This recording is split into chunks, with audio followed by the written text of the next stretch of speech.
This is Pradeep Singh. I am from Sonipat Haryana. और civil services mains examination का जो फाइनल रिजल्ट उसमें आई गॉट फर्स्ट रैंक।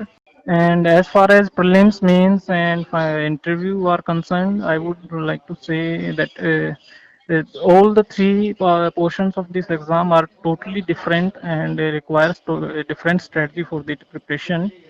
देखिए, प्रीलिम्स के लिए जो हमारा जो मेन फोकस रहता है वो करंट अफेयर्स और फैक्चुअल नॉलेज पे रहता है, जबकि वहीं मेंस के लिए हमें थोड़ा राइटिंग प्रैक्टिस और जो हमारा एनालिसिस पॉइंट ऑफ व्यू रहता है चीज़ों को लेके उसके ऊपर रहता है। और पर्सनैलिटी के लिए आपको क्या जो तैयारी का रहता है उसमें आपको अपने डैफ के ऊपर और जो करंट इवेंट्स होती हैं उनके लिए थोड़ा जनरल नॉलेज होनी ज़रूरी होती है। मेरी जो स्ट्रेटजी रही वो यही थी कि प्रीलिम्स को और मेंस को और पर्सनैलिटी तीनों चीज़ों को आप अलग अलग तरीके से देखें और उनकी प्रिपरेशन भी उसी तरीके से ही की जाए तो ज़्यादा अच्छा रहेगा। मेरे हिसाब से कहीं भी अभी तैयारी कर रहे हैं तो आप पहले अपनी मेंस की तैयारी करें। जब तक आप जैसे 1 साल का अगर टाइम होता है तो फर्स्ट 6 मंथ अगर आप तैयारी लगातार कंटिन्यूशन में हैं then start with basics.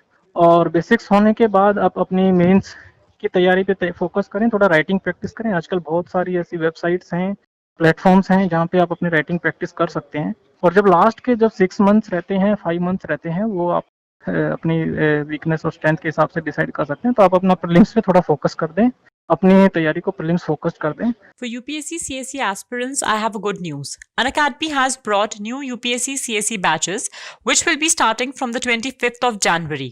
These batches are in 6 months, 1 year, and 2 years, and the batches will be completing your UPSC preparation. The 25th January batches will offer you a complete GS syllabus with 500 plus hours of live classes, free PDF study material, a structured schedule, and a doubt clearing session from Unacademy's top educators. Batches will be conducted in bilingual, that is Hindi plus English, Hindi language, and the English language. So, what are you waiting for? Enroll now for the 25th January batches. To enroll in the batches, you can click on the link mentioned in the description, download the Unacademy app, and as per your preparation, select your batch. To get an instant 10% off, use the code DKT10. Don't wait for anything. Get your enrollment now and complete your preparation with Unacademy. Let's crack it. मेरा यही था। मैंने last के कुछ months में prelims focus करा, उससे पहले मैंने राइटिंग प्रैक्टिस करी जिसने मेरे को मेंस में हेल्प करा। देखिए, मेरी मेन जो एडवाइस रहेगी, जो मैंने गलतियां करी, मुझे जो लगता है कि कहीं ना कहीं आप जब प्रीलिम्स की तैयारी करते हैं तो कहीं ना कहीं आप मेंस में लैग कर जाते हैं। तो वहाँ पे शायद बहुत कम टाइम होता है, 3.5 मंथ्स कुछ आपको मिलते हैं मेंस की तैयारी के लिए, और उस टाइम पे इतना ज़्यादा सिलेबस होता है कि आप राइटिंग प्रैक्टिस पे फोकस नहीं कर पाते हैं। You could only cover your syllabus and you could not focus on the writing practice. So मुझे लगता है कि आप थोड़ा राइटिंग प्रैक्टिस पे पहले से ही थोड़ा ध्यान रखें ताकि आपकी वो अच्छी रहे। और इंटरव्यू के लिए मुझे लगता है कि ये एक इम्प्रूविंग प्रोसेस है। आप लगातार अपनी करंट अफेयर्स के साथ जुड़े रहें तो, और अपने डैफ जो आपने भरा है उससे आप अच्छे से करें तो वो इंटरव्यू के लिए अच्छा रहेगा। डीकेटी काफ़ी अच्छा प्लेटफॉर्म है। यहाँ पे टॉपर्स अपना एनालिसिस देते हैं, अपने टिप्स देते हैं और काफ़ी स्टूडेंट्स के लिए हेल्पफुल रहता है। मैंने भी बहुत सारे टॉपर्स की बात सुनी है डीकेटी पे, और बहुत बढ़िया इनिशिएटिव है। और मैं चाहूँगा कि लोग डीकेटी पे मतलब बच्चे जाएं और उस प्लेटफॉर्म से जो भी उनको हेल्प मिल सकती है वो हेल्प लें। I wish all the best to the DKT and all the students who are watching DKT, that they also get help that they want and they intend to get from the DKT platform. Hello everyone, मेरा नाम रतन किशोर है। मेरी UPSC civil service exam में इस बार all India rank second आई है। Mains के हिसाब से जो स्ट्रैटेजी एक्चुअली, क्योंकि मैं ऑलरेडी ट्रेनिंग के साथ प्रिपेयर कर रहा था, तो मुझे ऐसा कोई फिक्स नंबर ऑफ आवर्स नहीं था कि मैं इतने घंटे प्रिपेयर करने की कोशिश करूँगा। जो टाइम मुझे शाम को ट्रेनिंग के बाद मिलता था उसमें मैं कोशिश करता था जितना भी हो सके। कुछ दिन कम मिलता था, कुछ दिन वीकेंड्स पे ज़्यादा भी हो पाता था, बट कोई ऐसी फिक्स स्ट्रैटेजी नहीं थी। बट मेंस पे जो मेरा एक्सपीरियंस रहा है, जो मैंने खुद इतना नहीं किया, वो है कि नोट्स की काफ़ी ज़रूरत पड़ती है। मैंने कभी भी नोट्स नहीं बनाए हुए थे अच्छे से, बट एंड में लास्ट में जब मैं रिवाइज करने की कोशिश कर रहा था, मैं मेनली बुक्स से ही पढ़ता था और उन्हीं में अंडरलाइन करके जैसे भी बुक्स से ही रिवाइज करता था। तो इसमें मैंने ऑब्जर्व किया कि काफ़ी डिफिकल्टी आ रही थी एंड में, क्योंकि इतना सारा मटेरियल हो जाता है, इतना सारा सिलेबस होता है कि बहुत डिफिकल्ट हो जाता है कि एंड में आप कैसे सारा रिवाइज कर पाएँ। क्योंकि अनलेस आप बार बार उसी चीज़ को रिवाइज करेंगे आपको याद नहीं रहेगा। और मेन से थोड़े दिन पहले ही आपको सब कुछ एक बार एटलीस्ट क्रिस्प फॉर्म में आपके पास होना चाहिए। So this is something I felt कि बहुत ज़रूरी है, नोट्स होने चाहिए। मैंने फिर एंड में अपने मेरे कुछ बैचमेट्स थे इंडियन इकोनॉमिक सर्विस में ही थे, जिनके नोट्स का मैंने थोड़ा सहारा लिया और उससे प्रिपेयर किया। तो ये एक एडवाइस है कि नोट्स ज़रूर बनाए, थोड़े आपके पास कुछ मटेरियल होना चाहिए, 1 pager 2 pager on every topic, कि आप बस उसी को उतना ही रिवाइज करके जाएं एग्जाम से पहले। इंटरव्यू के लिए कोई ऐसी स्पेसिफिक स्ट्रैटेजी नहीं है, क्योंकि इंटरव्यू बेसिकली आपके पर्सनालिटी का टेस्ट है जो ओवर द इयर्स आपकी है। बट हाँ, ये जरूर रहना चाहिए कि आप अपने डैप को अच्छे से स्टडी करके जाएं। जो भी आपने लिखा है हर चीज़ का आपके क्वेश्चन का जवाब देने की पोजीशन में होना चाहिए। वहाँ पे ऐसा नहीं होना चाहिए कि आपने डैप में कुछ लिखा और वहाँ से क्वेश्चन पूछे जाए और आप उसका जवाब नहीं दे पा रहे, क्योंकि वो आपने खुद ही लिखी हुई चीज़ें, तो उन पे आपका पूरे तरीके से प्रिपरेशन होनी चाहिए। और बाकी तो मेनली करंट अफेयर्स, आपके बैकग्राउंड, उस पे से क्वेश्चन आते हैं। तो ये है बेसिक स्ट्रैटेजी, जो बाकी पहले भी टॉपर्स ने शेयर किया है, मैं भी शेयर कर रहा हूँ। मेन बेसिक स्ट्रैटेजी यही रहती है, बाकी आपका अपना अप्रोच रहता है, आप किस तरीके से करते हैं, क्योंकि सबका अलग अलग होता है। कुछ लोग एक दिन में कम घंटे पढ़ते हैं, कुछ लोग ज़्यादा पढ़ते हैं, वो सब आपका अपना अपना होता है। और ऐसे घंटे का मेरा मानना है कि ऐसे कुछ ज़रूरी नहीं है कि आप इतना करें, बट ये ज़रूर रहना चाहिए कि आप हर रोज़ टच में रहें। ऐसे ज़्यादा गैप नहीं आना चाहिए। कुछ दिन ज़रूर आ सकता है, वो तो होता ही है, नेचुरल होता है ड्यूरिंग द प्रिपरेशन फेज, कि कुछ दिन आपका बिल्कुल नहीं मन कर रहा तो आप नहीं देखते हैं चीज़ों को। बट कोशिश कीजिए कि आप एटलीस्ट करंट अफेयर न्यूज़पेपर्स वगैरह के रेगुलरली टच में रहिए। मैंने जनरल स्टडीज़ के लिए कोचिंग ली थी जब मैंने अपने मास्टर्स के बाद 1 साल पूरा प्रिपरेशन पे लगाया था। अब मैंने जनरल स्टडीज़ के लिए कोचिंग ली थी, इकोनॉमिक ऑप्शन के लिए नहीं कोशिश किया था। आजकल इतना ज़रूरी नहीं है, क्योंकि एक तो कोचिंग भी मेन तो आपका फोकस रहना चाहिए बेसिक बुक्स पे। ज़्यादातर आपको कोशिश करना चाहिए कि उन्हीं बुक्स को आप बार बार पढ़ें, रिपीटेडली उन्हीं को रिवाइज करें। और दूसरा जो है, आजकल तो बहुत मटेरियल अवेलेबल है ही ऑनलाइन, बहुत कुछ फ्रीली अवेलेबल है, तो उसका बिल्कुल यूज़ कर सकते हैं। तो कोचिंग एविडेंस है कि ज़रूरी है आज के दिन में। बट अगर आपको लगता है कि आपको थोड़ी हेल्प हो जाएगी क्लासरूम उससे, या आपको ज़्यादा किसी पर्टिकुलर चीज़ के बारे में बैकग्राउंड नहीं पता, और अगर कोचिंग आपको लगता है, तो कोचिंग के लिए भी जा सकते हैं, मतलब कोई बुराई नहीं है कोचिंग लेने में। बेसिक बुकलेट्स में जहाँ कोचिंग ली थी राउस की, उसकी कभी कभी रेफर करता था, और विजन आईएएस की भी रेफर करता था। स्पेशली जो उनकी कंपाइलेशन आती हैं इनमें, विजन की है, इनसाइट्स की है, उनसे ही मेनली उन पे ही फोकस करता था। मैंने last year Indian economic service exam भी लिया था, वो भी यूपीएससी एग्जाम कंडक्ट करता है, तो उसमें मेरा सिलेक्शन हुआ था। तो उसकी मैं ट्रेनिंग कर रहा था। मेरी फर्स्ट रैंक थी, क्योंकि I was working, I was undergoing training. तो जो मेरा सेकंड अटेम्प्ट था इस बार का अटेम्प्ट, वो मैंने काम करते हुए दिया था। तो वर्किंग प्रोफेशनल्स के लिए थोड़ा डिफिकल्ट तो हो ही जाता है, वो तो डेफिनेटली है, क्योंकि उनको उतना टाइम नहीं मिल पाता जितना एक कोई जो नॉन वर्किंग हो।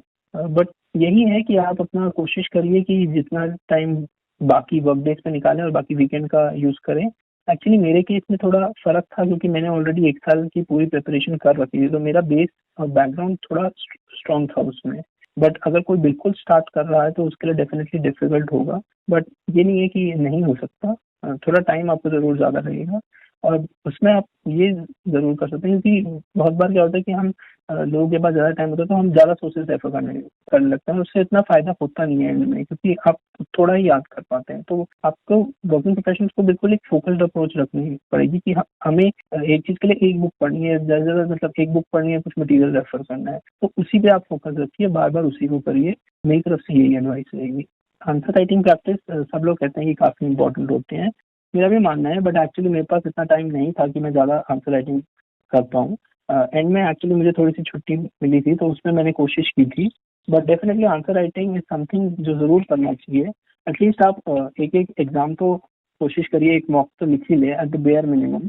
बट एंड में ये भी नहीं होना चाहिए कि आप सिर्फ आंसर राइटिंग पे फोकस कर रहे हैं, क्योंकि अगर आपके पास कंटेंट ही नहीं होगा लिखने के लिए, तो आप कितना ही आंसर राइटिंग प्रैक्टिस कर ले, वो इतना अच्छा नहीं हो पाएगा। तो कंटेंट पे फोकस करिए और आंसर राइटिंग भी करते रहिए साथ साथ। पर्सनली मैंने इतना नहीं किया था, बट डेफिनेटली अगर मेरे पास और टाइम होता तो मैं और फोकस करता आंसर राइटिंग पे। डेफिनेटली बहुत ज़रूरी है आंसर राइटिंग भी। बिगिनर्स के लिए यही कहूँगा, क्योंकि मेरा भी एक्सपीरियंस था, जब मैंने स्टार्ट किया था तो मुझे ज़्यादा कुछ जानकारी थी नहीं एग्जाम के बारे में। तो शुरू में ऐसा बहुत लगता है कि वो कितना सारा सिलेबस है, ये है वो है, हमें इतना सब कुछ पढ़ना है। मैं कहूँगा कि जो बिल्कुल स्टार्ट करे वो पैनिक ना करे, शुरू में सबको ही ऐसा लगता है, सबके लिए डिफिकल्ट होता है। ओवर टाइम धीरे धीरे आदत पड़ जाती है और मैनेज हो जाता है। यू रियलाइज कि हाँ ये है, मतलब आप फोकस रखिए, प्लानिंग करिए। और मेरा जो अप्रोच था कि मैं जनरली एक सब्जेक्ट पढ़ता था, थोड़ा पॉलिटी पढ़ लिया, मतलब पूरा नहीं बट एक मेजर चंक पॉलिटी पढ़ लिया, फिर दूसरे सब्जेक्ट पे गए, ज्योग्राफी पढ़ लिया या हिस्ट्री पढ़ लिया। सब कुछ एक साथ पढ़ने से मेरा पर्सनल ये है एक्सपीरियंस कि कुछ भी ढंग से नहीं हो पाता। तो मैं ये रेकमेंड करूंगा कि आप एक सब्जेक्ट को करिए अच्छे से, फिर दूसरे पे आगे बढ़िए। बट ऐसा नहीं कि पूरा पॉलिटी है, क्योंकि सब कुछ तो आप रियलाइज करोगे कि सिलेबस तो कभी खत्म नहीं होगा, कितना ही आप कर लो हमेशा ऐसा रहेगा कि मेरा ये रह गया, मेरा वो रह गया। तो इसमें पाने की कोई बात नहीं है। मेजर पोर्शंस, क्योंकि काफी वो एक्सपीरियंस के साथ आपको पता चलता रहेगा कि ये टॉपिक काफी इंपॉर्टेंट है, ये टॉपिक इतने इंपॉर्टेंट नहीं है। तो कोशिश कीजिए हर को थोड़ा थोड़ा करिए, और आपका सपोर्ट सिस्टम का फायदा उठाइए। अपनी फैमिली जो भी फ्रेंड्स हैं उनसे जरूर बातचीत करते रहिए। ये भी नहीं कि बिल्कुल आप आइसोलेट होकर करेंगे, क्योंकि वो भी कभी कभार नेगेटिव चला जाता है। तो सबसे बात करते रहिए, इंटरेक्ट करते रहिए, मेनली यही है। Best of luck to all beginner and everyone who is aspiring, that is what I like. Hello everyone, मेरा नाम प्रतिभा वर्मा है। मैंने सिविल सर्विसेज एग्ज़ामिनेशन 2019 में ऑल इंडिया रैंक 3 अचीव की है। मेरे थर्ड अटेम्प्ट में इस बार मुझे थर्ड रैंक मिली है। आज मैं डेली नॉलेज ट्रैक पर अपनी प्रिपरेशन स्ट्रैटेजी के बारे में आप सबको बताना चाहती हूँ। मेरी प्रिपरेशन स्ट्रैटेजी में 4 मेन फोकस एरियाज़ थे। सबसे पहले मेरा फोकस था बेसिक नॉलेज को स्ट्रेंथन करना। उसके लिए मैंने सबसे पहले स्टैंडर्ड सोर्सेज से पढ़ाई शुरू की। देयर आर 6 एरियाज़ जिसमें अपने नॉलेज को सबसे पहले बिल्ड करना बहुत ज़रूरी है। दूसरा था करंट अफेयर्स पे फोकस करना। उसके लिए रेगुलरली न्यूज़पेपर और मंथली करंट अफेयर्स पे का मटेरियल मार्केट से लेके उस पर मैंने बहुत ज़्यादा फोकस किया था, सो दैट सारे पॉइंट्स मेरे प्रिपेयर हों। और इसमें सबसे ज़्यादा ज़रूरी चीज़ ये थी कि मैंने लास्ट 2 इयर्स के करंट अफेयर्स कवर किए थे। तीसरा था प्रैक्टिस करना बहुत ज़रूरी है इस एग्ज़ाम के लिए, चाहे वो प्रीलिम्स के क्वेश्चंस आंसर्स हो, चाहे वो मेंस की आंसर राइटिंग हो, या पर्सनालिटी टेस्ट के लिए क्वेश्चन आंसर प्रैक्टिस करना हो। और चौथा मेन पॉइंट था रिविज़न। तो इस एरिया में मैंने अपने मटेरियल्स, अपने सोर्सेज लिमिटेड रखे थे और मेरा फोकस ये था कि उन्हीं सोर्सेज को बार बार रिवाइज करते जाओ। अब हम जीएस की तरफ आते हैं।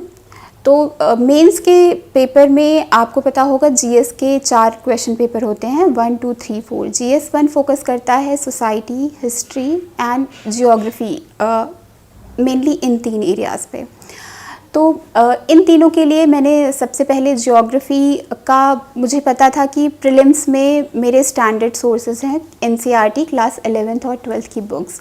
मैंने through out the preparation, prelims के लिए हो या मेंस के लिए, बस इन्हीं दोनों बुक्स को रेफ़र किया था। तो ज्योग्राफी मेरा वहाँ से कवर हो गया।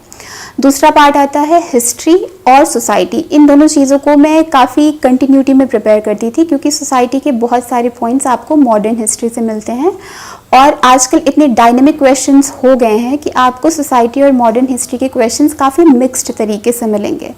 तो हमेशा इन दोनों चीज़ों को मेंस के पॉइंट ऑफ व्यू से साथ में प्रिपेयर करना काफ़ी फ़ायदेमंद रहता है। तो मैंने सोसाइटी के लिए हर एक टॉपिक वाइज इंडियन सोसाइटी पे बहुत ही कंसाइज नोट्स बनाए थे, 1 page notes for every topic. दूसरा एस्पेक्ट है, दूसरा पेपर आता है GS2 का, जो कि है पॉलिटी, गवर्नेंस और इंटरनेशनल रिलेशंस के लिए। तो इसके लिए सबसे पहले पॉलिटी का पोर्शन आता है। उसके लिए मैंने लक्ष्मीकांत को मेंस के टाइम पे भी काफ़ी अच्छे से पढ़ा था। मेंस के जस्ट 5 to 10 डेज़ बिफोर मैंने इस तरीके से नोट्स बनाए थे कि पॉलिटी का पोर्शन मेरे 4-5 पेजेस में बेसिक लक्ष्मीकांत से कवर हो गया। तो इसमें बहुत ज़रूरी है कि आपको आर्टिकल्स पता हों, आपको एग्जैक्ट लैंग्वेज कुछ एरियाज़ में पता होनी चाहिए। फॉर एग्जांपल प्रीएम्बल की लैंग्वेज आपको पता होनी चाहिए। तो इन पे आपके पास बेसिक कंसाइज नोट्स एग्जामिनेशन के पहले डेफिनेटली होने चाहिए। और आपको ये ध्यान रखना है कि जब आप प्रीलिम्स के लिए लक्ष्मीकांत को पढ़ रहे हैं तो आप इतने अच्छे तरीके से कवर करें कि वो मेंस के टाइम भी आपको काम आए।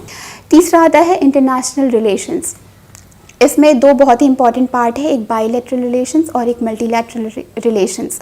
तो इन सारी ऑलमोस्ट सारी इंपॉर्टेंट कंट्रीज़ के साथ इंडिया के क्या रिलेशन है विद रिस्पेक्ट टू ट्रेड, क्या अग्रीमेंट्स हैं, क्या कन्वर्जेंस एरियाज़ है, इन सब पर एक एक पेज के नोट्स मैंने प्रिपेयर कर लिए थे।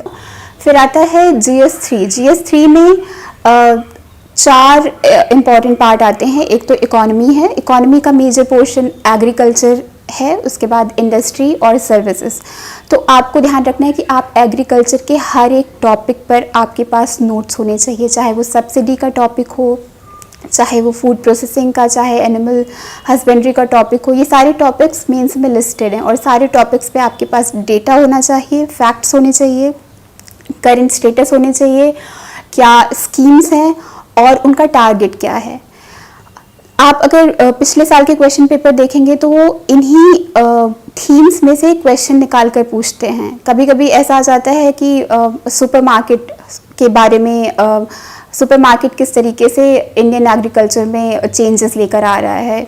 तो ये टॉपिक काफ़ी ज़्यादा रिलेटेड है फूड प्रोसेसिंग से, काफ़ी ज़्यादा रिलेटेड है ट्रांसपोर्टेशन एंड डिस्ट्रीब्यूशन से। ये सारे टॉपिक्स लिस्टेड हैं। तो आपको इन चीज़ों को लिंक करना आना चाहिए और वो तभी होगा जब हर एक टॉपिक पर आपके पास नोट्स अवेलेबल हैं। अगर डेटा अवेलेबल है और फैक्ट्स अवेलेबल हैं तो आप बहुत ही अच्छा आंसर लिख सकते हैं इस पर। फिर GS4 का पार्ट आता है जो कि एथिक्स है। एथिक्स में आपको सबसे पहले तो जितने भी कीवर्ड्स क्वेश्चन पेपर में हैं सबकी आपके पास वन लाइन डेफिनेशन तो डेफिनेटली होनी चाहिए, चाहे वो सिंपल वर्ड्स क्यों ना हो। ऑनेस्टी, इंटीग्रिटी, इनकी भी डेफिनेशन आपके पास होनी चाहिए। कभी कभी क्वेश्चन आ जाएंगे आपके पास कुछ ना हो तो आप डेफिनेशन से शुरू कर सकते हैं। डेफिनेशन के बाद सेकंड आपके पास एग्जाम्पल्स होने चाहिए, रियल लाइफ के एग्जाम्पल्स, ग्रेट पर्सनालिटीज़ के एग्जाम्पल्स। आपको हर कीवर्ड के साथ आपको 2-3 एग्जाम्पल नोट डाउन करनी ही हैं। GS 1, 2, 3, 4 की स्ट्रैटेजी डिस्कस करने के बाद अब हम नेक्स्ट टॉपिक पर आते हैं जो कि है आंसर राइटिंग। आंसर राइटिंग एक बहुत ही इम्पॉर्टेंट पार्ट है मेंस की प्रिपरेशन का, और बिना आंसर राइटिंग के फाइनल पेपर में 20 क्वेश्चंस आंसर करना विद इन 3 आवर्स बहुत डिफ़िकल्ट होता है। तो इसलिए बहुत ज़रूरी है कि आप आंसर राइटिंग रेगुलर बेसिस पर करते रहें। कम से कम जब भी प्रीलिम्स का पेपर ख़त्म हो जाए उसके बाद आपको 4 महीने मिलते हैं, तो आपको उसमें स्ट्रैटेजाइज करना पड़ेगा कि आप हर GS 1, 2, 3, 4 के लिए आप ये डिसाइड करें कि कम से कम 3 से 4 क्वेश्चन पेपर हर GS के लिए आपको अटेम्प्ट करना ही है। और फिर आप ये देख सकते हैं कि आपका कौन सा GS का पेपर है जिसमें आपको ज़्यादा वर्क करना है। उसके बेसिस पर आप डिसाइड करेंगे कितने नंबर ऑफ़ क्वेश्चन पेपर लिखने हैं। आंसर राइटिंग में सबसे बड़ा चैलेंज ये आता है कि किस तरीके से इसको अप्रोच किया जाए। मार्केट में बहुत तरीके के सॉल्यूशंस अवेलेबल हैं। फॉर एग्जांपल बहुत सारी ऑनलाइन साइट्स या कोचिंग्स हैं जो कि डेली आंसर राइटिंग्स ऑफ़र करती हैं। फिर बहुत सारी कोचिंग्स की टेस्ट सीरीज़ हैं जो कि आप उसको ज्वाइन करके रेगुलर बेसिस पे जब भी उसकी डेट हो या जब भी आप फुली प्रिपेयर्ड हो आप उसको जाके अटेम्प्ट करें। लास्ट पॉइंट इसमें यह है कि एथिक्स के लिए आप बहुत ज़्यादा मटेरियल्स को मत रेफर करिए। इन द एंड एथिक्स में मैंने इस तरीके से प्रिपरेशन की थी कि मेरे पास 4 पेज के नोट्स थे जिस पर डेफिनेशंस थे और एग्जाम्पल्स थे। तो जस्ट बिफोर एग्ज़ाम जो 2 घंटे होते हैं मैंने बस वही डेफिनेशन और एग्जाम्पल देखे थे एथिक्स के पेपर के पहले।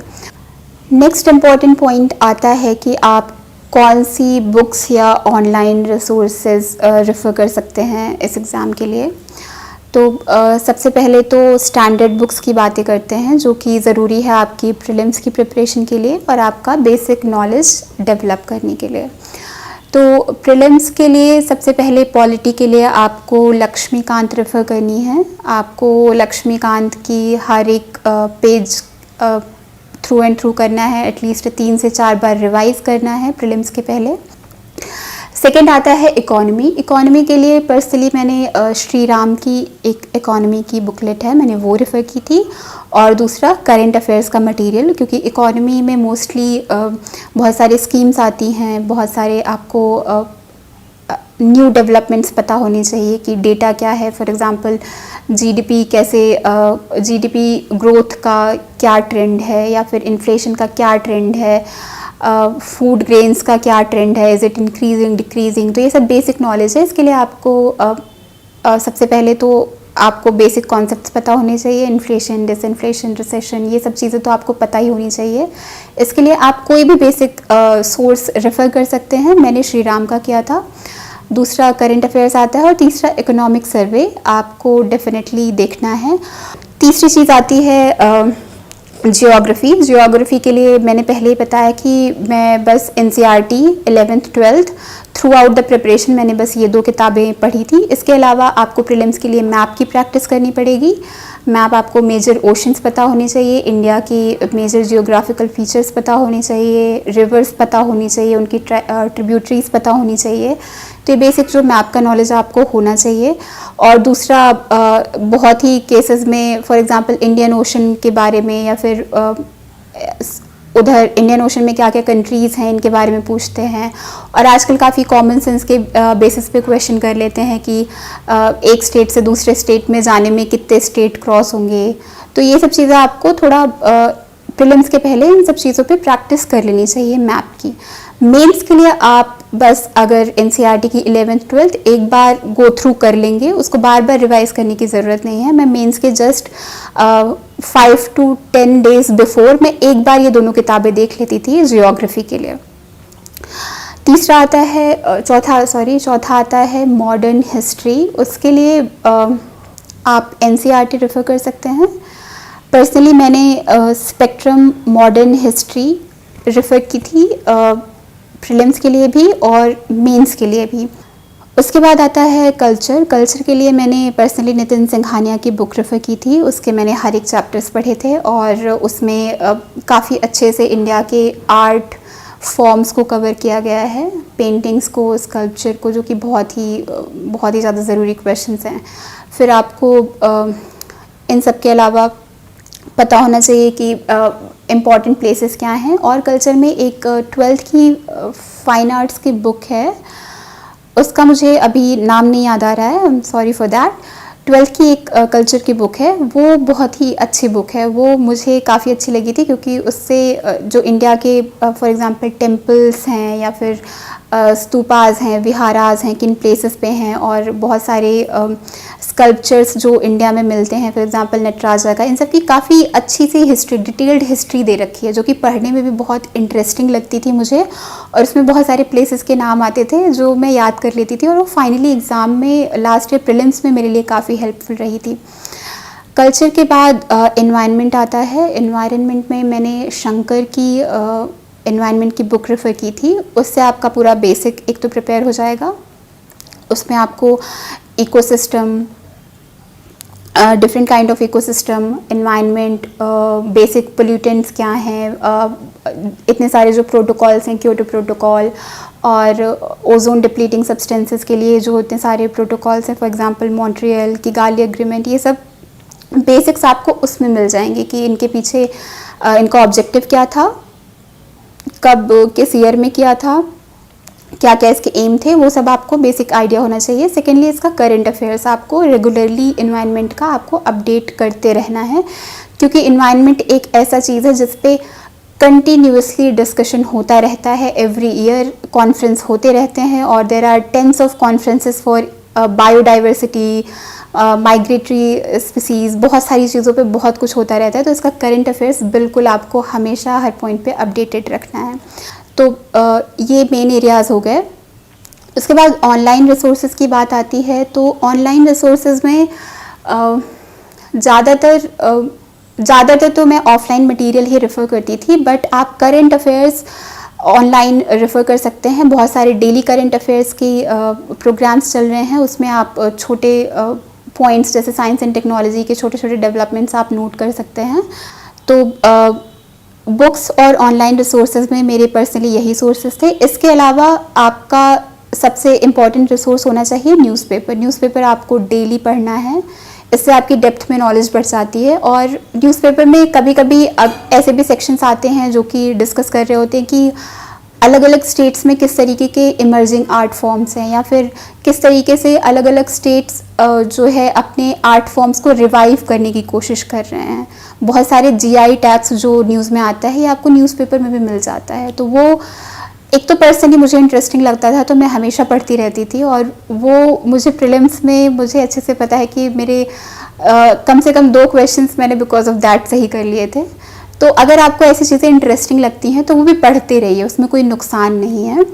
तो इस तरीके से अगर आप अपना मटेरियल सोर्सेज लिमिटेड रखेंगे और बार बार रिवाइज करेंगे एट एवरी स्टेज, तो वो आपको मुझे लगता है कि आपके एक तो नॉलेज बेस आपका कंसोलिडेट होता रहेगा, दूसरा आप अपने आप को बेटर तरीके से प्रेजेंट कर पाएंगे। जब आप सेम फ्रेजेस, सेम वर्ड्स बार बार रिवाइज करते रहते हैं तो वो आपके आंसर्स में, आपके इंटरव्यू में भी रिफ्लेक्ट होता है कि आपको इस चीज़ के बारे में पता है। और ये कॉन्फिडेंस और इस तरीके का प्रेजेंटेशन बहुत ज़रूरी है अच्छे मार्क्स लाने के लिए। तो बुक्स और रिसोर्सेज के बारे में मैं बस इतना कहना चाहूँगी। इंटरव्यू के लिए मेरा टाइम टेबल ये रहता है कि जब भी आपका रिज़ल्ट आ जाएगा, आप इंटरव्यू की प्रोसेस में इन्वॉल्व हो जाओगे। तो इंटरव्यू में तो आपको पता है कि आपको अपना डाफ प्रिपेयर करना है बहुत अच्छे से, तो उसके टॉपिक्स आपको पढ़ने हैं। आपको 2 से 3 न्यूज़पेपर डेली करना है। तो न्यूज़पेपर में आपका काफ़ी सारा टाइम 3 से 4-5 घंटे लोगों के चले जाते हैं न्यूज़पेपर करने में, but it is totally worth it. आपको न्यूज़पेपर से हमेशा अपडेटेड रहना है। फिर आपके डैफ के टॉपिक्स आपको प्रिपेयर करने हैं, वो बहुत अच्छे से करना है। पर आपको ये भी ध्यान रखना है कि सिर्फ डैफ तक ना लिमिटेड रहें। कई बार ऐसे अनएक्सपेक्टेड इंटरव्यूज़ हो जाते हैं जिसमें आपके डैफ से बिल्कुल भी क्वेश्चन ना करके करंट अफेयर्स या जीएस के क्वेश्चन करेंगे। Hello everyone, this is Himanshu Jain and मैंने इस साल आईएएस की परीक्षा में 4था स्थान प्राप्त किया है। अगर स्ट्रैटेजी की बात करें तो स्ट्रैटेजी में मेरा मूल मंत्र जो है वो ये है, limited resources but indefinite revision. Because limited resources रखने से क्या है कि चीज़ें याद रहती हैं, और चीज़ें अगर याद रहेंगी तो ही आप उन्हें आंसर में लिख पाएंगे। तैयारी सबसे ज़्यादा जो है वो मेंस की होती है। जो भी पढ़ना है उसे मेंस ओरिएंटेड पढ़ना होता है। प्रीलिम्स की जो तैयारी होती है वो 50 दिन तक ही, मैं 50 दिन पहले ही शुरू की थी। और मेरा मानना यही है कि प्रीलिम्स का जो स्पेसिफिक पोर्शन और तरीका है वो 50 दिन या 60 दिन में ही कवर हो जाता है। मेन तैयारी तो मेंस की ही करनी होती है, स्पेशली अपने ऑप्शनल सब्जेक्ट की। अगर रिसोर्सेज की बात की जाए, जो मैंने लिमिटेड रिसोर्सेज बोला है, उसमें सबसे पहले मैं बेसिक जो गवर्नमेंट प्रोवाइडेड रिसोर्सेज हैं वही जो मेन है। बुक्स की बात की जाए तो एनसीईआरटीज़ जो हैं क्लास 6 से 12 तक की, जो बेसिक एवरीबडी टेल्स, वही एनसीईआरटीज़ हैं। और उसके अलावा जो देयर आर सम बुक्स, अलग अलग सब्जेक्ट की अलग अलग बुक्स हैं। लक्ष्मीकांत है ऑफ कोर्स फॉर पॉलिटी, और हिस्ट्री के लिए एडिशनल स्पेक्ट्रम है। ये सब बुक्स के नाम हैं जो सबको पता है मार्केट में, बस वो लिमिटेड रिसोर्सेज से पढ़ना है, एक्स्ट्रा नहीं पढ़ना। इसके अलावा जो मेन सोर्स ऑफ जो मेरे को अपडेट, जिसने मेरे को एनलाइटन किया है, वो गवर्नमेंट की वेबसाइट्स हैं। Government websites, government information channels, PIB, और जो भी गवर्नमेंट जो पब्लिकेशंस हैं उनके एनुअल रिपोर्ट्स, ये सब पढ़कर ही मुझे एक्चुअल और फैक्चुअल दोनों बातें पता चली हैं। करंट अफेयर्स के लिए मैगजीन्स की बात होती है, पर मैंने मैगजीन्स कम ही प्रेफर की हैं।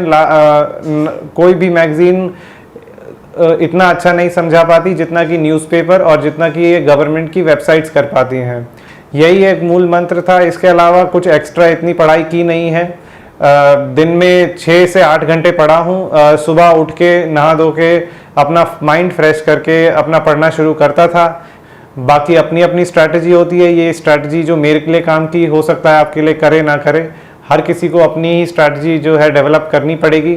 जीएस की स्ट्रैटेजी के लिए बात की जाए तो जीएस का सबसे पहला जो मूल सिद्धांत है वो ये है कि आप सिलेबस को खोलें और सिलेबस में जो टर्म्स दी गई हैं उन्हें देखें, और टर्म्स से रिलेटेड जितना भी current affairs as well as static जो भी पोर्शन आप ढूंढ पाएँ only from the authentic sources वो करना है। मैं एक एग्जांपल के तौर पे बताता हूँ, जैसे करंट अफेयर्स में पॉलिटी, अगर GS2 की बात की जाए तो पॉलिटी में जो करंट इश्यूज चल रहे थे, चाहे CBI हो, चाहे गवर्नर वर्सेस गवर्नमेंट हो, चाहे कोई भी हो, अगर उनकी हम ऑथेंटिक जो गवर्नमेंट प्रोवाइडेड जो सोर्सेज हैं उन्हें बात की जाए, वो जैसे कि राज्यसभा टीवी पे जो डिबेट्स आते हैं वो एक परफेक्ट आंसर दे देते हैं आंसर राइटिंग के लिए।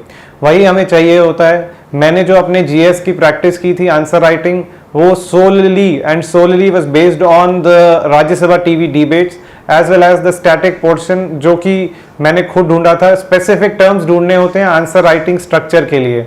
जैसे कि इंट्रोडक्शन की बात की जाए, फॉर एग्जाम्पल अगर GS3 में इकोनॉमिक सब्जेक्ट की बात की जाए और क्रॉप्स का या एनवायरनमेंट का क्वेश्चन है,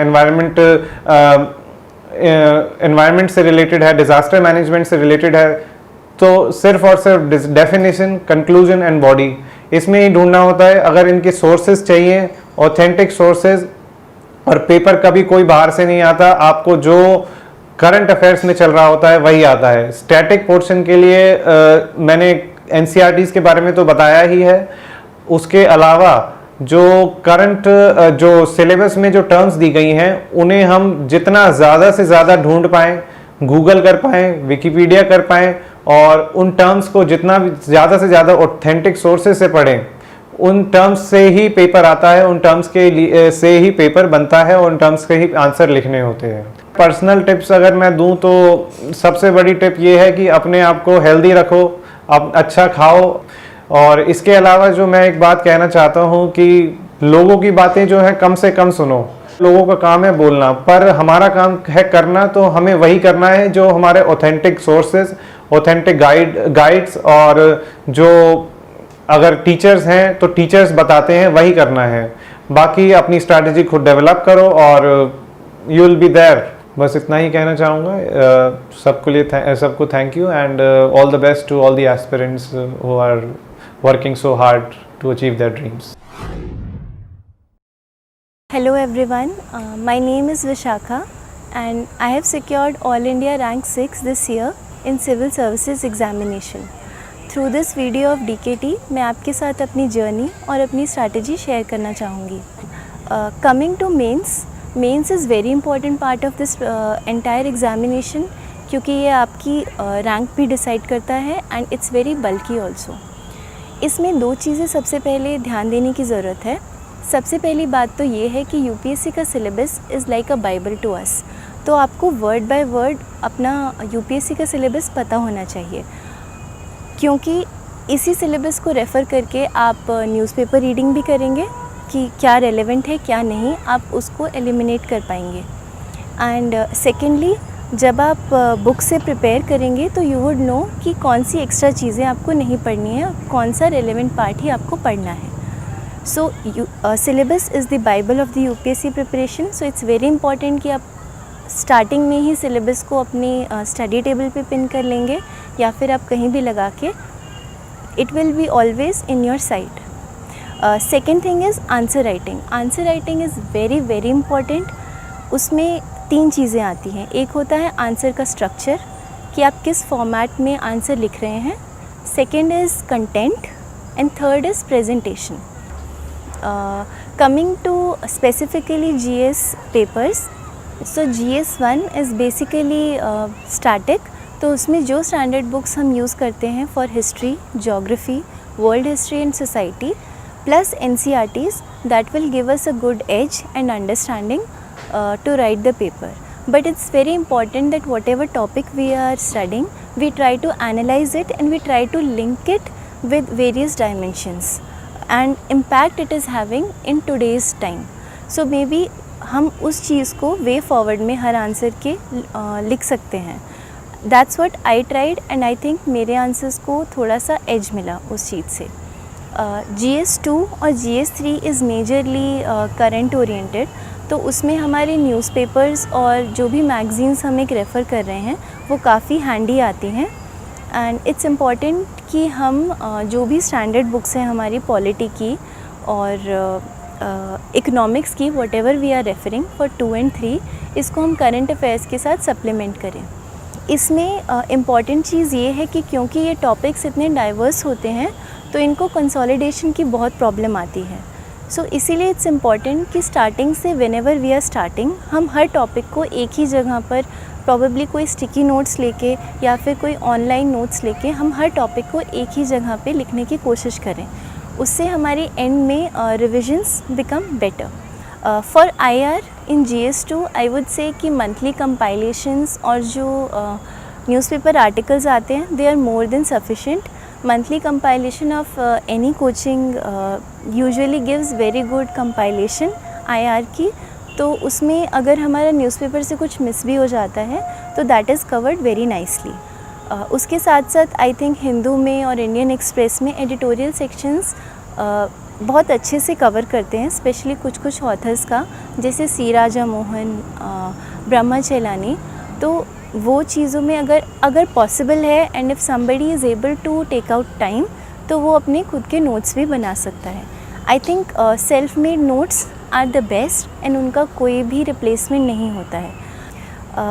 नाउ GS3 में GS3 is very dynamic paper, so it's important कि हम बहुत ज़्यादा करंट अफेयर्स पे उसमें फोकस करें। बट उसके साथ साथ आई थिंक जैसा कि चेंजिंग ट्रेंड्स आ रहे हैं they are focusing more on the issues and कितना depth of understanding we are showing. So for example if we are studying about food security, so it's important कि हम उसकी सारी की सारी जो इश्यूज़ हैं इन डेप्थ उनको समझें and then we try to write it in our own understanding.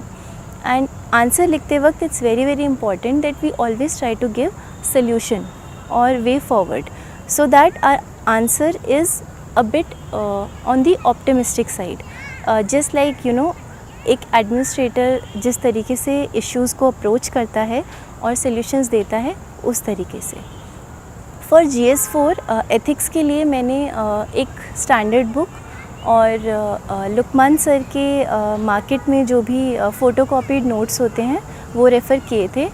I think it was very helpful for me because it was to the point. GS4 में I think major weightage is for the case studies. Case studies का कोई specific resource मैंने use नहीं किया था। Case studies के लिए मैं टेस्ट सीरीज़ पे रिलाई किया था एंड 2-3 टेस्ट लिखने के बाद आपको भी प्रैक्टिस हो जाता है that how you have to approach the question. So case studies को मास्टर करने का एक ही तरीका है कि आप बहुत ज़्यादा प्रैक्टिस कीजिए। कम से कम 10-20 केस स्टडीज़ आप करके जाइए एग्ज़ाम लिखने से पहले and try to be very honest and very genuine about your answers. Essay में I did not have any peculiar strategy, but I did refer to a book by Anudeep Durishetty sir.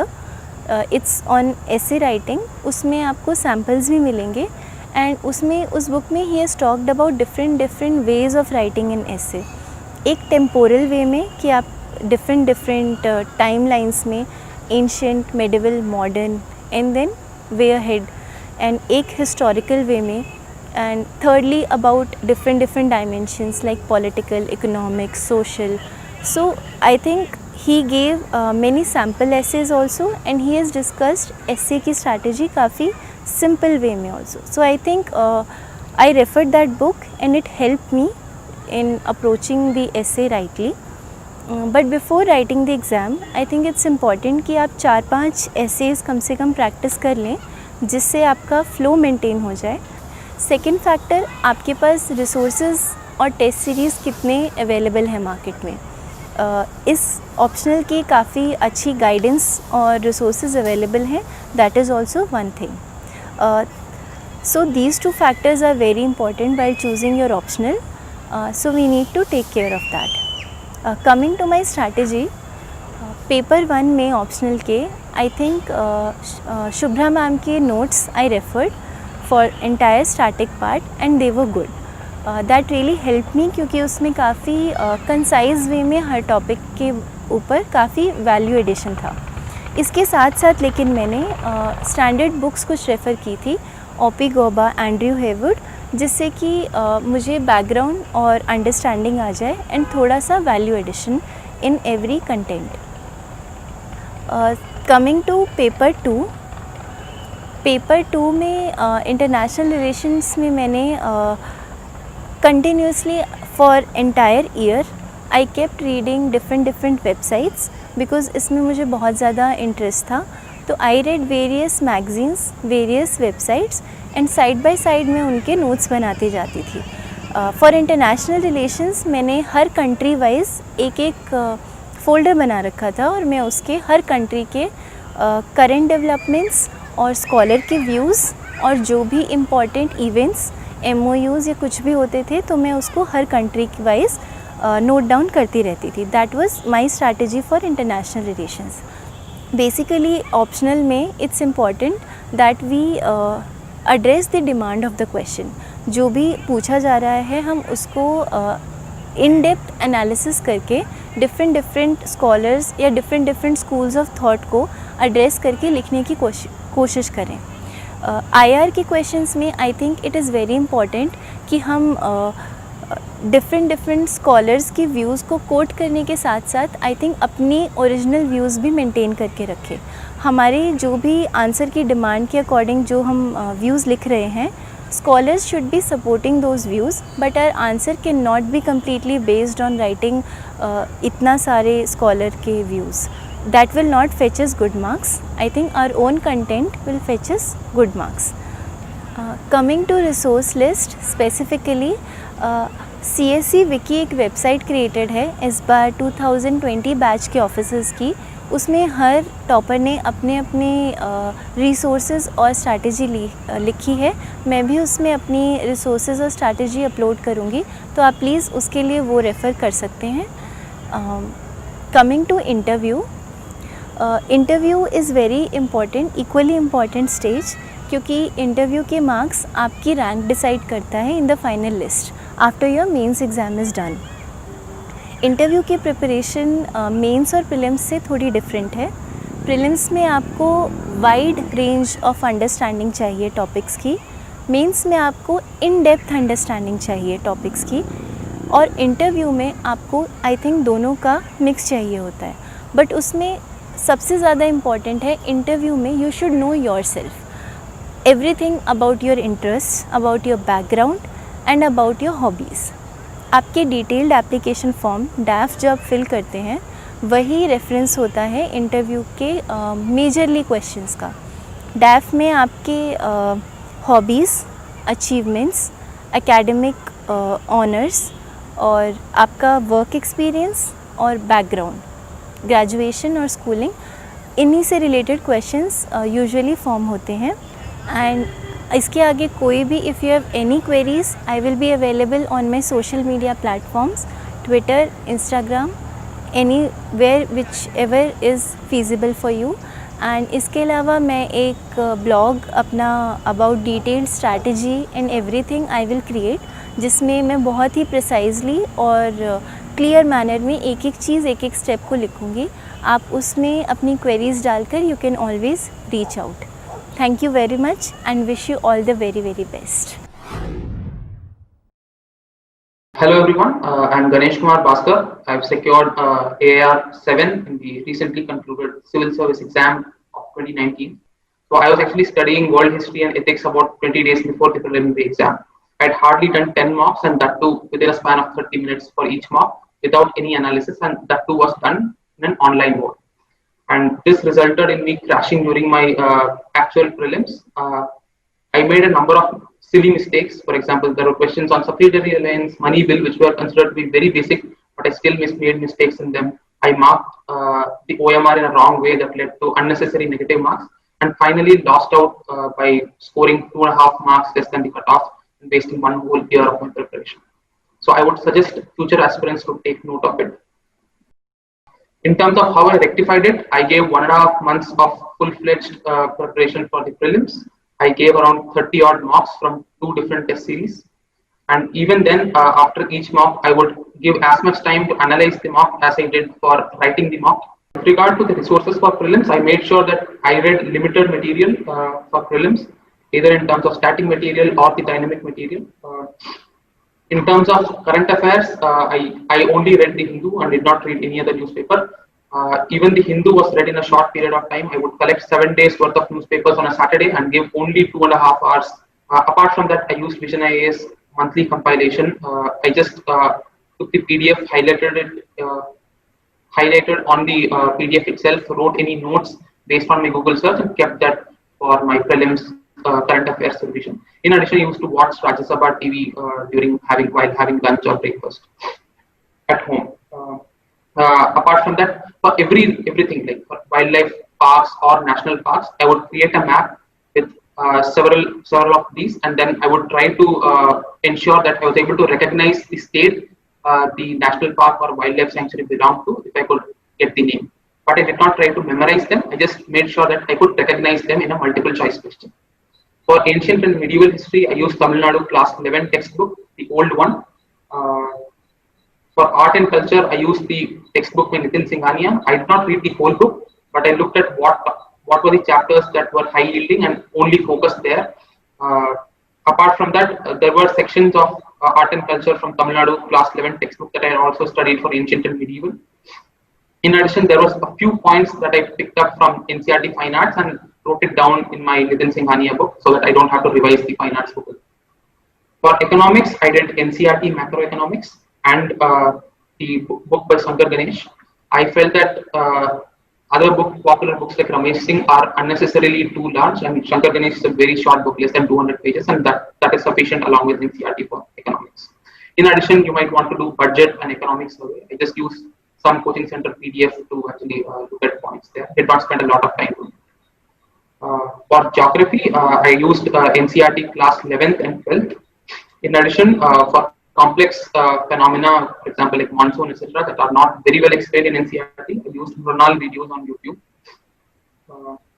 For environment, I used Shankar IAS, and then also I made maps for everything. For example, for Ramsar Convention sites, national parks, etc. Like I said earlier, I used a map for everything that needed to be crammed for the exam.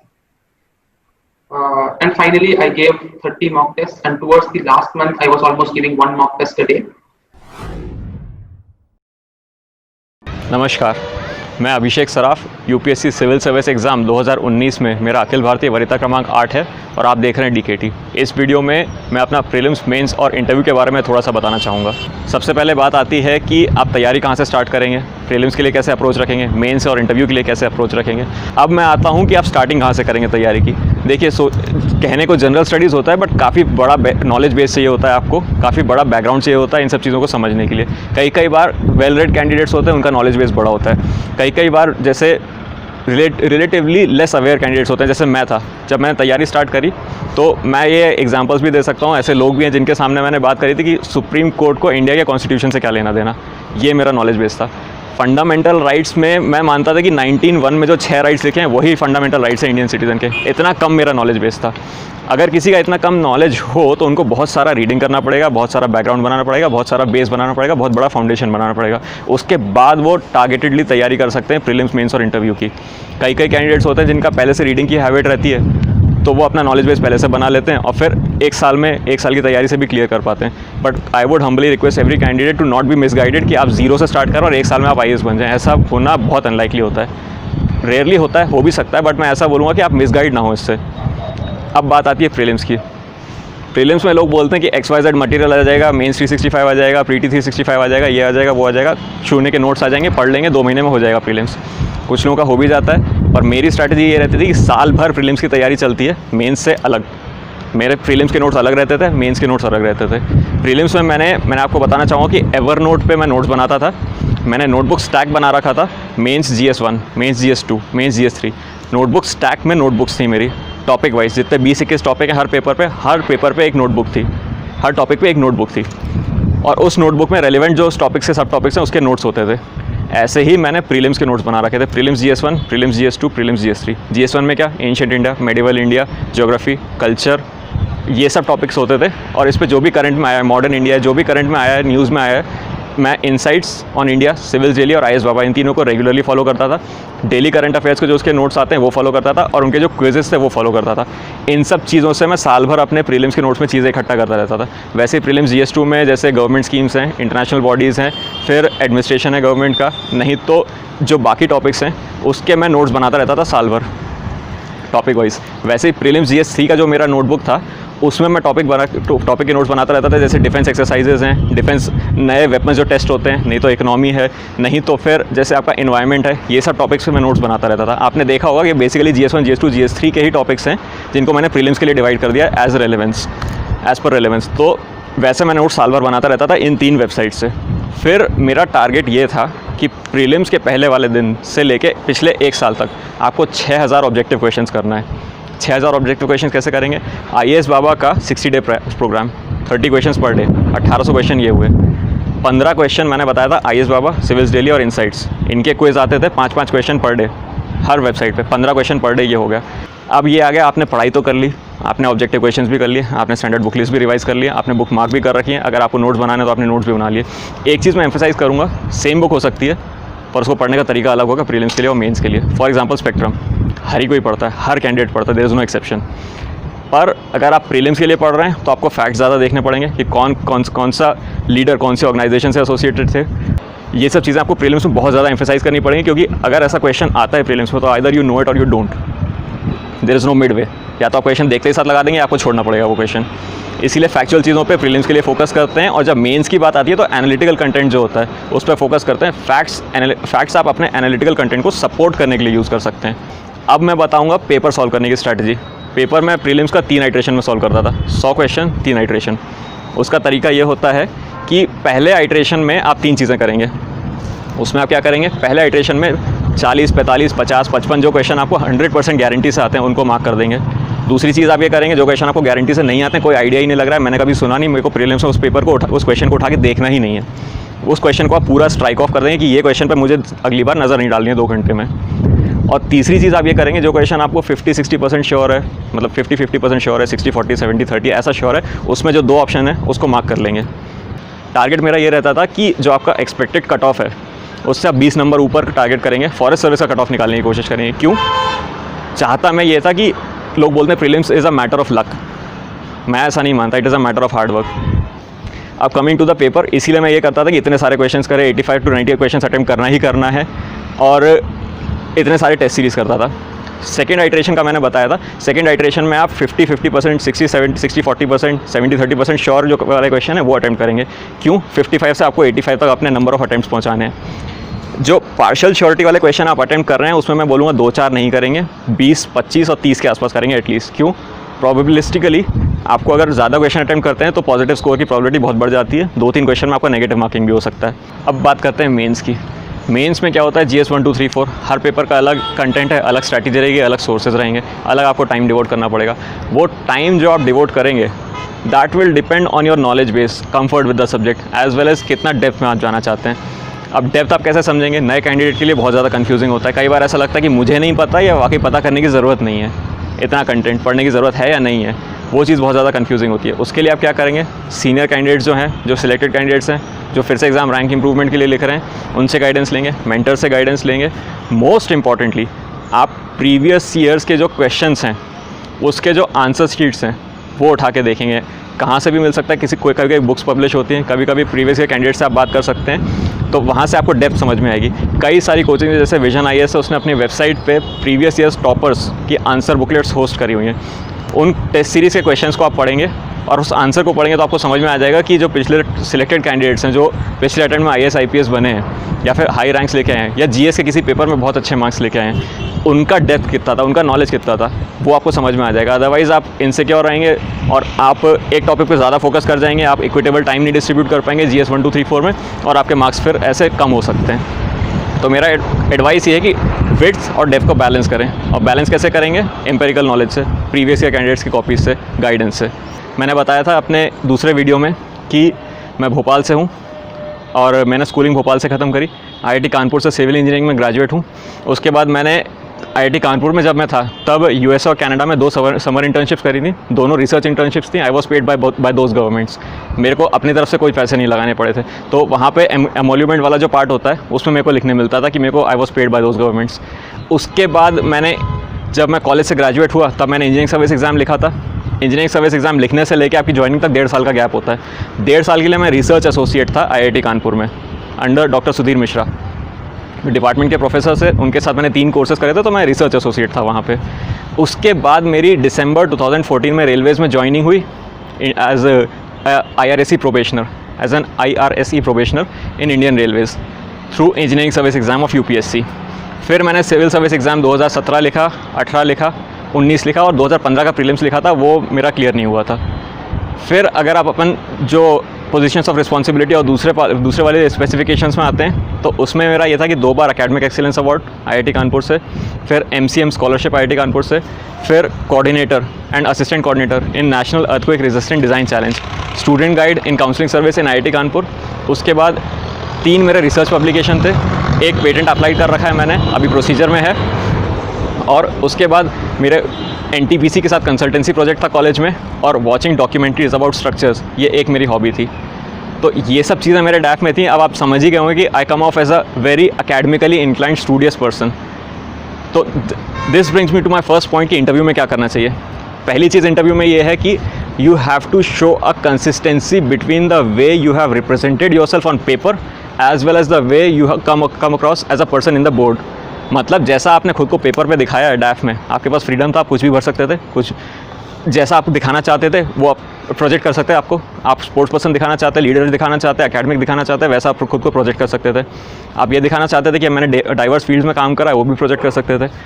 तो UPSC ने आपको freedom दिया, but अब UPSC expect करेगी ना कि जो आपने पेपर पे लिखा है वैसे आप लगेगी बात करने में, कि ऐसा नहीं कि पेपर पे कुछ है बात करने में कुछ है।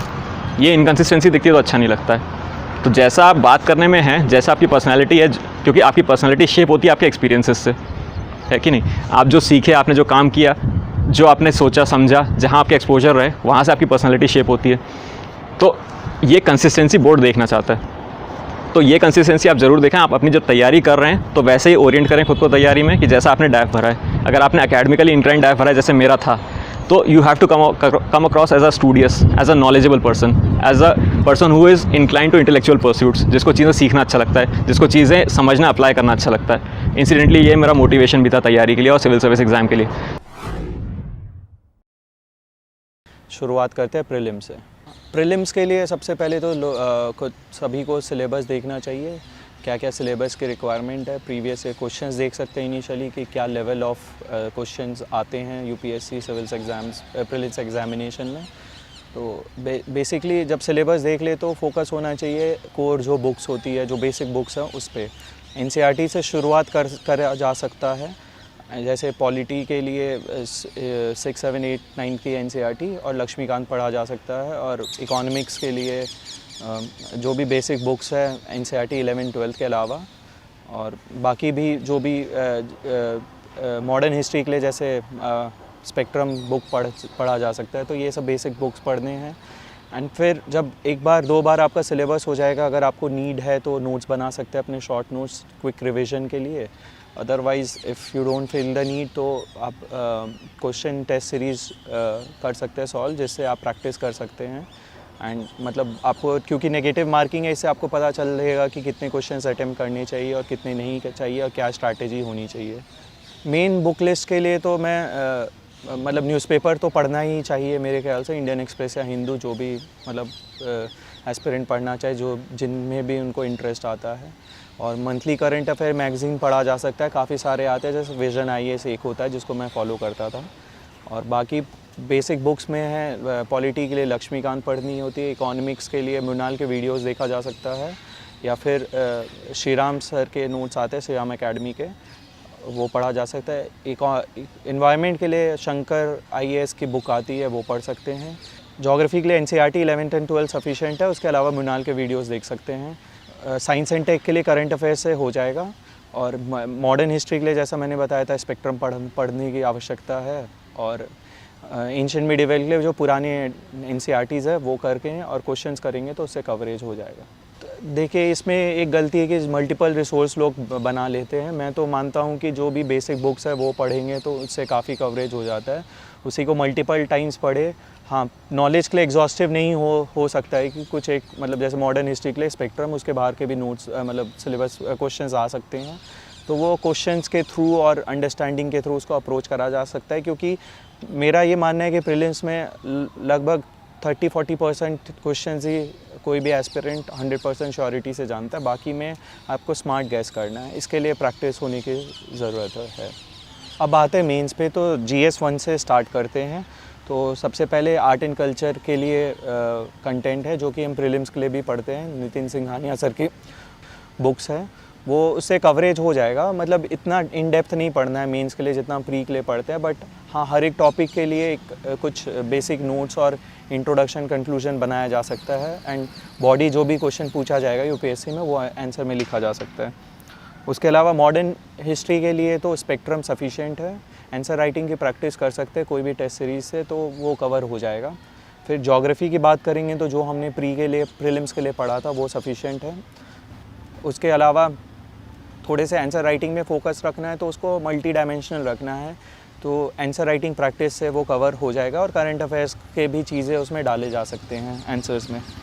फिर सोशल इश्यूज़ है एक टॉपिक, तो वो NCERT 11-12 के NCERT है, उससे कवर करा जा सकता है। बाकी मैंने विज़न का वैल्यू एडेड मटेरियल पढ़ा था, उसमें क्वेश्चन भी होते हैं विज़न के पुराने ईयर्स के और UPSC के भी, तो उससे भी कवरेज हो सकता है। वो एक वर्ल्ड हिस्ट्री का टॉपिक है जो कि विज़न IAS का मटेरियल है, उससे कवर किया जा सकता है। एंड क्वेश्चंस थोड़े से एब्सर्ड और वेग होते हैं उसमें, तो जितने भी नॉलेज है उसको अप्लाई करके उसको अप्रोच करा जा सकता है। हमारा एम ये होता है कि हमें कोई भी क्वेश्चन नहीं छोड़ना है, तो कुछ भी मतलब जो भी रेलेवेंट आपको पता है वो लिखना है, क्योंकि बाय एंड लार्ज सबका रीडिंग मटेरियल सेम होता है। तो कुछ क्वेश्चंस ऐसे होते हैं जो सभी को नहीं पता, तो उसमें यही होता है जो भी अपने उस समय इंटेलिजेंस का यूज़ करके उसको कैसे अप्रोच करेगा, उससे मतलब मार्क्स डिटरमाइन होता है। अब आते हैं GS 2 में, तो जो उसमें पॉलिटी का पार्ट है वो लक्ष्मीकांत से कवर हो जाएगा। एंड करंट अफेयर्स के लिए विज़न IAS का जो भी मटेरियल है उससे कवरेज कर सकते हैं, जो करंट अफेयर्स का मटेरियल होता है। बाकी जो गवर्नेंस का टॉपिक है वो विज़न IAS का मटेरियल या कोई भी मटेरियल जहाँ पे टॉपिक वाइज जो भी सिलेबस के टॉपिक्स है उससे कवरेज दिया है, उससे कवर किया जा सकता है। इंटरनेशनल रिलेशन में तो फोकस सिर्फ करंट अफेयर्स पे होना चाहिए। कुछ टॉपिक जो भी कंटेम्प्रेरी चल रहे हैं, RCP हो गया है, India US relationship, India China relationship, ऐसे भी जो भी न्यूज़ में उसके लिए फॉर्डर कंटेंट पहले से बनाया जा सकता है, और जब एग्ज़ाम में आएगा तो हम उसके मुताबिक लिख देंगे। अब GS 3 की बात करेंगे तो इसमें इकॉनमी के लिए तो करंट अफेयर्स ही सफिशिएंट है। उसके लिए जो भी करंट का डेटा चल रहा है, GDP से रिलेटेड, सेविंग रेट से रिलेटेड, इन्वेस्टमेंट रेट से रिलेटेड, उसका एक नोट्स बनाया जा सकता है जो कि आंसर्स में उसको मतलब वैल्यू ऐड करने के लिए, ब्राउनी पॉइंट्स डालने के लिए यूज़ करा जा सकता है। उसके अलावा आंसर्स के थ्रू लोग मतलब कवर करा जा सकता है। और GS 3 के बाद इंटरनल सिक्योरिटी की बात करेंगे तो टाटा मैग्रो हिल की बुक है जिससे हम इंटरनल सिक्योरिटी कवर कर सकते हैं, और जो भी विज़न का मीन्स 365 है उससे कवर हो जाता है सिक्योरिटी इश्यूज़। डिज़ास्टर मैनेजमेंट में अगर ARC रिपोर्ट पढ़ सकते हैं डिज़ास्टर मैनेजमेंट की, तो वो अच्छा है, उससे समरी बनाएं, और जो भी करंट अफेयर्स में जो भी डिज़ास्टर न्यूज़ में रहा है उसके लिए स्पेशली फ़ोकस कर लें, NDMA की गाइडलाइंस देख लें। और वो बाय एंड लार्ज इसमें एक तरीके से फॉर्डर बनाया जा सकता है कि क्या स्टेजेस ऑफ डिज़ास्टर मैनेजमेंट होते हैं, जैसे preparedness, mitigation, rehabilitation, relief etcetera, जो भी 6 स्टेजेस ऑफ डिज़ास्टर मैनेजमेंट है उस पर कंटेंट बनाया जा सकता है। क्योंकि क्वेश्चंस का पैटर्न ऑलमोस्ट रिपीट ही होता है, खाली जो भी रेलेवेंट कंटेंट है उसके हिसाब से हमें मॉडिफाई करना होता है अपने आंसर्स को। और उसके अलावा साइंस एंड टेक को करंट अफेयर्स से ही कवर करा जा सकता है। GS 4 के लिए तो कोई भी बेसिक बुक पढ़ लेनी चाहिए, और जितने भी टर्म्स दे रखे हैं UPSC के सिलेबस में उसके लिए उसके डेफिनेशंस याद करके या समझ के अपने वर्ड्स में लिख के प्रिपेयर करके रख लेना चाहिए। और बहुत सारे एग्जांपल्स फ्रॉम फ्रीडम फाइटर्स या फिर जो भी लीडर्स है, contemporary leaders, sports person, public figures, bureaucrat, इनके एग्जांपल्स बना लेने चाहिए और जो भी मतलब क्वेश्चन में पूछा है वो लिखें, क्योंकि एथिक्स में फोकस यही होना चाहिए कि जितने भी एग्जांपल्स लिखे उतना अच्छा है, उतने मार्क्स मेरे ख्याल से इम्प्रूव होंगे। For UPSC CSE aspirants, I have a good news. Unacademy has brought new UPSC CSE batches, which will be starting from the 25th of January. These batches are in 6 months, 1 year, and 2 years, and the batches will be completing your UPSC preparation. The 25th January batches will offer you a complete GS syllabus with 500 plus hours of live classes, free PDF study material, a structured schedule, and a doubt clearing session from Unacademy's top educators. Batches will be conducted in bilingual, that is Hindi plus English, Hindi language, and the English language. So what are you waiting for? Enroll now for the 25th January batches. To enroll in the batches, you can click on the link mentioned in the description, download the Unacademy app, and as per your preparation, select your batch. To get an instant 10% off, use the code DKT10. Don't wait for anything. Get your enrollment now and complete your preparation with Unacademy. Let's crack it. मेरा नाम संजीता महापात्र है। मैंने इस बार के UPSC 2019 के results में 10th rank रखा है। मेरा फाउंडेशन एनसीईआरटी से चालू हुआ। मैंने एनसीईआरटी को बहुत बारी पढ़ा to understand history, geography, polity, ये सब बेसिक कॉन्सेप्ट्स हैं, इनको मैंने वहां से कवर किया। उसके बाद सबने मुझसे ये कहा था कि आपको सिलेबस का प्रिंट आउट निकालना है, उसको अपने पास रखना है ऑल द टाइम, और बार बार ही आपको सिलेबस अच्छी तरह से याद होना चाहिए ताकि आप रिलेट कर सको कि ये सब्जेक्ट इस पेपर में आता है, ये सब्जेक्ट उस पेपर में आता है। तो मैं धीरे धीरे ये हैबिट डेवलप किया। मैंने अपना ऑप्शनल जो चूज किया वो मैंने 2013 में चूज किया था। तब मुझे इतना आइडिया नहीं था कि कौन सा सही है कौन सा नहीं। फ्रेंड्स मेरे सारे पब्लिक एडमिनिस्ट्रेशन ले रहे थे, तो मैंने एक बार सोचा, मुझे ह्यूमैनिटीज, सोशल साइंसेस हमेशा से बहुत पसंद था, तो मैंने सोशियोलॉजी के बारे में बहुत सुना था। तो मैंने डिसाइड किया एक बुक खरीद के लाती हूँ छोटा सा।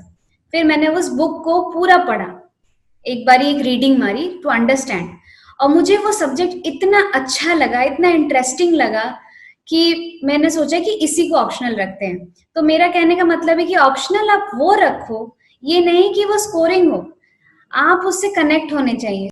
उसके बाद प्रिपरेशन का टाइम मेरा क्या बोलते हैं, जो आरएसपी का सफर था, उसमें आफ्टर अ सर्टेन टाइम आप जैसे ही बढ़ते जाते हो जॉब में, आपका वर्क प्रेशर बढ़ता जाता है। तो 2018 तक मेरा वर्क प्रेशर काफी ज्यादा बढ़ गया था, बट मेरी चाइल्डहुड ड्रीम तो आईएएस की ही थी। तो मैंने बहुत ही कष्ट से, क्योंकि ना इतना अच्छा रेपुटेटेड ऑर्गेनाइजेशन है, इतनी स्टेबल जॉब थी, उसे छोड़ना, अपनी फाइनेंशियल इंडिपेंडेंस को छोड़ना, वो मेरे लिए बहुत बड़ा और मुश्किल स्टेप था। मुझे सबने कहा था कि आप लीव ले लो और आप चले जाओ पढ़ने, जाते ही हैं सब पीएसयूज में, पर मेरा दिल नहीं माना। मैंने ये कहा कि एक पुल बैक रह जाएगा, मुझ में वो एफर्ट नहीं आएगा कि मेरे पास अभी कोई चारा ही नहीं है, मुझे निकालना ही निकालना है। मेरा हर दिन का एक टारगेट रहता था कि आज मुझे ये पढ़ना है, और मैं जो 4 घंटे पढ़ती थी, मैं सिर्फ पढ़ती थी। इट वॉज ऑल अबाउट पढ़ना। मैं मेंस प्रीलिम्स के एग्जाम्स के बाद 3 महीने दिल्ली गई थी टू मेंस टेस्ट सीरीज लिखने। वो 3 महीने जो मैंने मेंस का टेस्ट सीरीज के लिए मैं दिल्ली में मैंने स्पेंड किया था। आप जो भी कर रहे हो, हर दिन कंसिस्टेंसी मेंटेन करो। आज अगर आप 5 घंटे पढ़ रहे हो तो कल भी वो 5 घंटे पढ़ना, और क्वालिटी चीज पढ़ना। ये नहीं कि आज पढ़ लिया तो 2 दिन छोड़ देते हैं, 3 दिन। यूपीएससी एक ऐसा एग्जाम है, एक ऐसा सफर है जो आपसे कमिटमेंट, डेडिकेशन डिमांड करता है, और आपको वो देना है उसे। न्यूज़पेपर का एडिटोरियल को मेरे जीएस के 4 कॉपी थे, जीएस 1, 2, 3, 4, मैंने ऐसे कॉपी बना रखे थे अलग, और हर एडिटोरियल को जिससे भी वो कनेक्टेड है, उस जहां वो ज्यादा रेलेवेंट है, उसी पेपर में लिख के रखती थी, और वो ऐसे लिखती थी कि वो मेंस में रिवाइज कर सकूं। मैं इसके बारे में फिर से बाद में बताऊंगी। I will finish prelims first. Similarly मेरा एक नोट था जिसमें मैं प्रीलिम्स के लिए कॉपी बना के रखा था मैंने। न्यूज़पेपर में जो जो इम्पोर्टेंट नाम आते हैं, जैसे नेशनल इंटेलिजेंस एजेंसी आ गया, तो उसके ऊपर थोड़ा डिटेल लिख लिया। तो वो मेरा जो नोट्स था वो कंसाइज नोट्स रिवाइज किया था, वो मेरे पूरे साल की मेहनत थी, पूरा न्यूज़पेपर की मेहनत उसमें थी। और टेस्ट सीरीज मैंने प्रीलिम्स के तुरंत बाद ही बहुत सारे टेस्ट सीरीज लिखे थे मेंस के, अराउंड 20 मेंस के टेस्ट सीरीज मैंने लिखे थे। उससे आपकी राइटिंग बहुत अच्छी हो जाती है। Third is interview. इंटरव्यू में आप सबने मुझे शायद इस ड्रेस में रिकॉग्नाइज कर लिया होगा, मेरा एक इंटरव्यू बहुत राउंड्स कर रहा है यूट्यूब में, and the first 5 minutes is a blunder I committed in that interview. और उसमें बहुत कमेंट्स आए हैं यूट्यूब में, it's bit embarrassing for me, but I want to tell you all that was my first or second mock interview and I was very under prepared। मेरे को तब idea ही नहीं था कि कैसे बोलना है वहां पे, किस चीज को प्रोजेक्ट करना है, वो लर्निंग स्टेप था मेरे लिए। तो this is how all this mock mains test series ये सब आपको इसी चीज में हेल्प करते हैं। And most important takeaway is आप अपनी गलतियों से सीखें। तो मैंने अपने उस मॉक से सीखा कि मेरा स्ट्रॉन्ग पॉइंट बहुत सारा है, मैं उसे अंडर प्ले क्यों कर रही हूँ।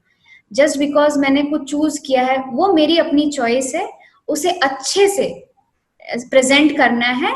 तो वो चीज मेरी मॉक इंटरव्यू से हुई थी। एंड इंटरव्यू जो फाइनल होता है वो बहुत ही अच्छा होता है, बिकॉज वहाँ प्रोफेशनल बैठे रहते हैं, वो आपकी इन डेप्थ अंडरस्टैंडिंग जानना चाहते हैं, आपका पर्सनालिटी देखते हैं एंड आपका नॉलेज, नॉट सुपरफिशियल नॉलेज।